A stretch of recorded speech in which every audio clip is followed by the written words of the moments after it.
If you're watching this video, your builds probably come out something like this, looking rather boring and not interesting, but I'm going to show you 5 mistakes that you're making that can help you improve your builds, so let's get straight into the video. Okay, so the first mistake I see lots of people make is by getting the shape wrong. Now, if you look at the shape of this first building, it's pretty boring. It's just a square, it's 4x4, it's not got any center blocks, so you can't even place blocks in the middle really, without them being misaligned.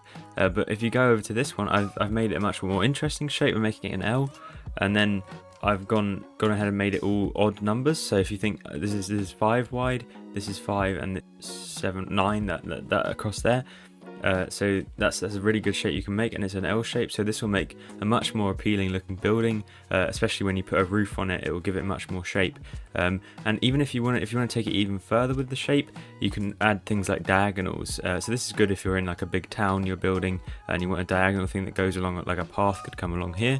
But you could put in a diagonal building, something like this. These are more difficult to build, obviously, but it does make it very, very interesting. And also you can do many other variations of the sort of L shape.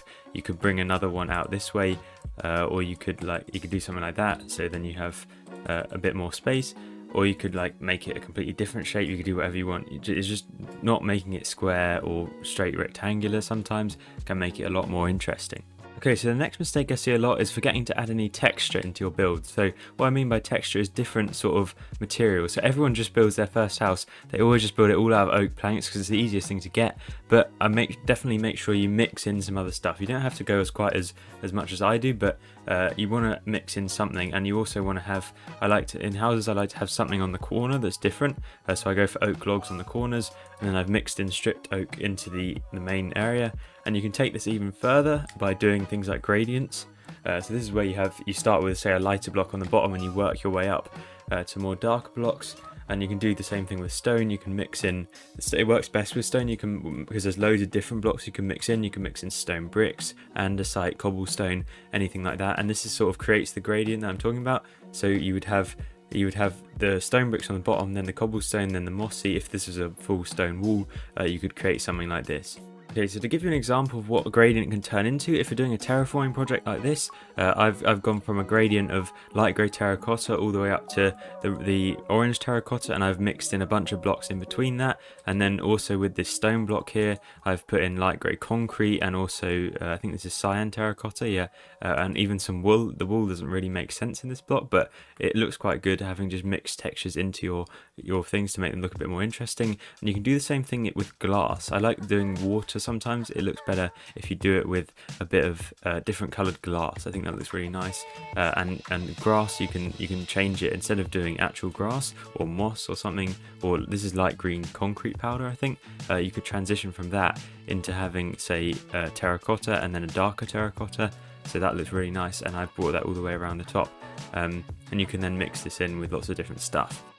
Another big mistake people always make is not forgetting to put enough depth into your build. So what I mean by this is having different layers to your build. So if you think this oak log is on it and it is further forward than the main wall, so that gives it a good sense of being pushed back, and it looks really nice if you have something like this. You don't always have to do with the pillars outstretched. You can create depth in other ways, but one thing I like to do is put on a roof that this roof outstretches over, hangs over, so it gives you a nice sort of look with that. And then you can add in like a beam like this because there's extra space in the back, and that makes it look really nice. You get a lot of depth by doing something like that.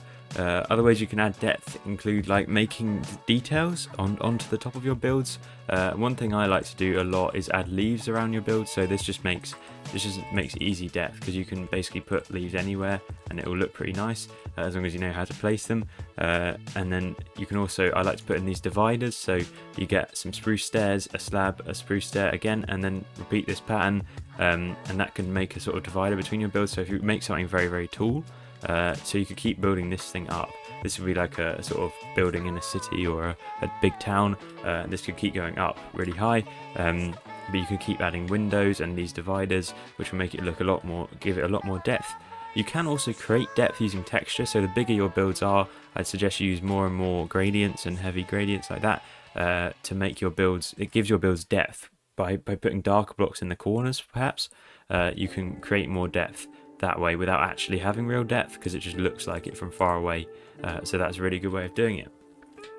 One of the most important things for having a good looking build is having a good palette. So people always pick weird blocks to go with that don't really go with each other, but you definitely need to come up with something beforehand that's going to help you to guide you through what colors you're going to use. So I like to go for something they're pretty similar in colors, so you can make a good gradient out of it, or just mix blocks in well. I really like this sort of orange. This looks quite industrial. It's got granite, terracotta and bricks in it, and then you can mix this with some coarse dirt on the floor with some rooted dirt in it, and then you can put some leaves about and do all of that stuff. Or you could say you go for a white blocks. It's pretty much the same thing, but as diorite. There's probably more. You can mix in like calcite with this quite well. There's loads of blocks you can do it with. You can do it with wood types. You can do it with stone. Stone is the most easy one probably because there's loads of stone blocks. You could do it with sandstone very easily. There's one over here.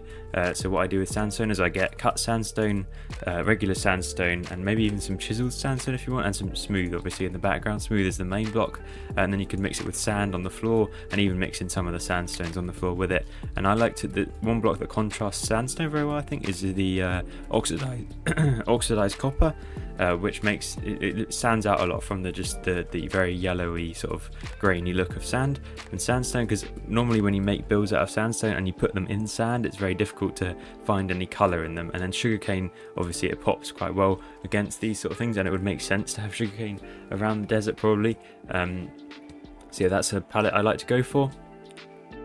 So how I would go about applying these palettes is something like this. So I've got my andesite, my diorite palette here with some calcite as well, and I've mixed that into a build that I've got here, and I've also made a contrasting color, which is going to be the yellow terracotta. I think this build looks really nice. I like this one quite a lot. I added a few detail bits to give it more depth, and some leaves around, and this just looks really nice. I haven't done all of the edges, but I think this is a very good use of palette here to mix in blocks and that sort of thing. And then I've used the same palette for this build here. It's not quite finished. I've just built it in the survival world. But yeah, that looks really nice as well. Or you could do something, I like something with mud as well. Mud is a very good block to mix in. For example, this build, I started with some jungle. I've made a gradient here. So I started with jungle, then went to granite, and then went to mud and mud brick mixed together. And then obviously the roof is made out of cobbled deep slate, so that very much contrasts the other colours. And you can also mix in some more stripped jungle wood. So I really like this palette. I think this is based on one I saw in a video before, and I also mixed in a few mangrove trapdoors, which obviously make this place look a bit more, it gives it a bit more colour. I think that works quite nicely, and this build palette is really, really good. I really like this one. Now the last mistake is going to be scale. Now if you think about it like this, so I've got a small house here, and then I've got the front of a big house here, and now this wouldn't make sense if you had these two houses right next to each other, or in sort of the concept of a town, because say the door is here, this is the door size for this one, and you have the door size for that one being the same. It doesn't make sense because that one is way bigger. Obviously you can have a little bit of leeway with how big you can make stuff, but also the bigger you make it, the more room you have for texturing and gradients and that sort of thing, because you would look at it from further away to see it. So scale is really, really important. I'm probably not the best at this one, but scale is the most important thing when you're looking at a town as a whole, or like a whole project that has multiple builds together, because if one build is way bigger than the rest of them, it doesn't really make sense, because they're just like going to dwarf one of them. So it's really, really important that you have a good sense of scale between your different builds. If you're able to fully master all of these 5 different concepts, you should be able to build something that looks a bit like this. I think this is one of my best houses. Obviously it's not fully completed, but I really like this. I think it's a really good use of depth. So there's a lot of different levels going on. There's a lot of different shapes. The shape is really, really complex. The only thing that makes that a pain is trying to build an interior to this thing is not going to be fun. And making a roof is not as easy as you think. But there's a lot of depth. There's a lot of detail. There's a good palette, good strong palette. You've got acacia wood and snow, which is a bit of a strange combination, and then a bit of an acacia and stone brick as well. So that all looks very good. And there's a few contrasting bits, and there's tons of detail mixed in throughout. There's actually even, I think, a redstone bit in here, or one of these buttons. Yeah, opens the door, so you can go and do that. There's also a brick chimney which contrasts the stone very well. It breaks it up quite a lot, and also I've mixed in a few blocks into the different stairs, so that's a really good way of showing that. And if I was to build other houses around this, I have to keep it at a similar scale, so I could build something like this that I was working on next to it, because they're very similar height. They're actually a very similar build.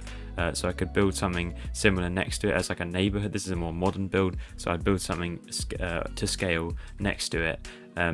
or I could just keep, if you just keep each bit in scale with each other, then it obviously looks quite good. So each of the windows is like 3 by 3-ish, and then each of the roofs is a certain amount of blocks and that sort of thing. It really helps you to keep it nice looking.